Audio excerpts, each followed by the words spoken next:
Hello everyone! Magandang buhay po sa lahat. Ayan, nandito na naman po ako at ako'y mag-share ng aking nilutong chicken feet. Ayan, Chinese style. Ayan, sweet and spicy. Ayan, ako po'y nagigisa ng ating sauce na chicken feet. Ayan, nagisa po ako dyan ng meron po tayo dyan mushroom. Ayan.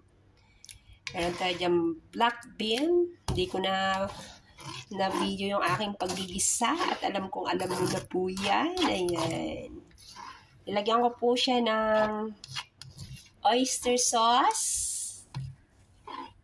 white pepper, soy sauce, paprika. Ayan. Pinapakuluan lang po natin siya. Ito po yung sauce ng ating chicken feet. Ayan. At nilagyan ko po siya ng brown bar sugar. Ayan. Para medyo meron siyang tamis. At meron din po siyang red chili. Ayan. Para medyo spicy ng konti ang ating sauce ng ating chicken feet. Ayan. Yan, pakukuluin lang po natin and then later, ilalagay ko na po yung ating chicken feet dyan na aking niluto na po yan. Ayan.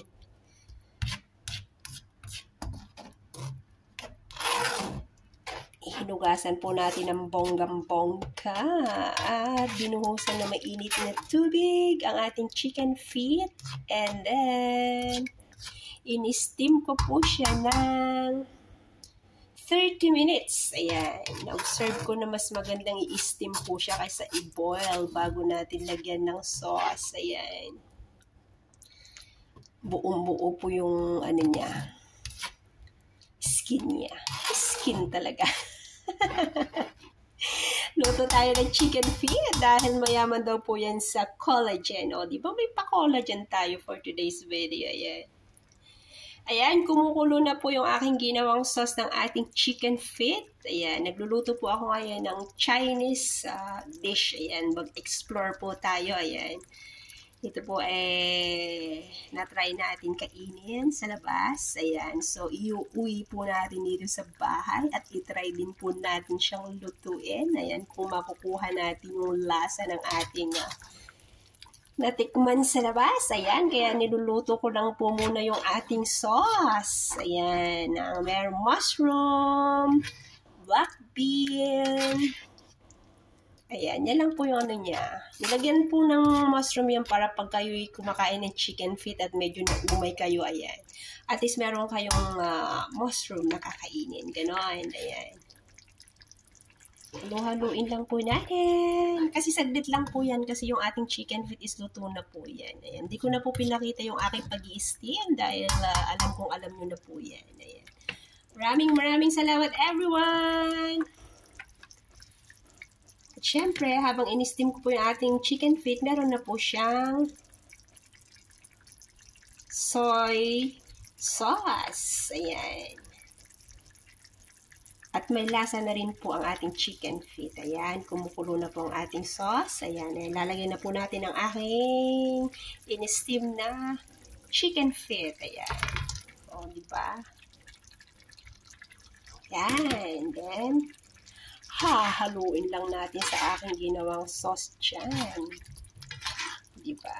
Kumain daw po tayo ng mga ganitong ulam. Ayan. Kasi kailangan lang po ng ating katawan ang collagen dahil ang chicken feet po ay isa po yan sa mayaman sa collagen. Ganon. At ang sekreto daw po na masarap na recipe, ayan, ay kailangan masaya daw po kayo nagluluto para ang resulta ng inyong mga niluluto, yes, masarap. Ganon. Ayan, o, diba? Patutuyuin lang po natin siya ng konti and then later, aahunin ko na po yan. Ayan, pinakita ko lang yung aking simpleng pagluluto ng ating chicken feet. Ayan. Kukuluin natin saglit. Very soft na po yung ating chicken feet. O, tignan nyo. Very soft. O, diba?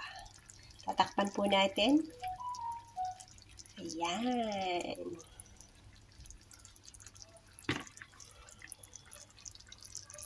Maraming salamat everyone sa lahat po ng mga laging nagsusupport sa aking mga simpleng lutong bahay. Ayan, tatakpan po natin siya. Ayan. Hintayin po natin siyang kumulo. Ayan. And then after 5 minutes po, okay na po siya. Ayan. At salamat always po sa support niyo po sa aking simpleng lutong bahay. Sana po is nakaka-share ako sa inyo na kahit papaano po. Ayan. God bless everyone at stay healthy and happy po all the time. At ingat-ingat po kayo lagi nasa mga kayo naroon at lagi niyo pong gawin ang mga bagay na nakakapagpasaya po sa inyo sa araw-araw. Ayan. O, diba?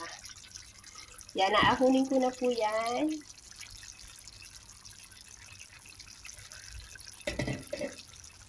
See you na lang po ulit sa aking next upload video.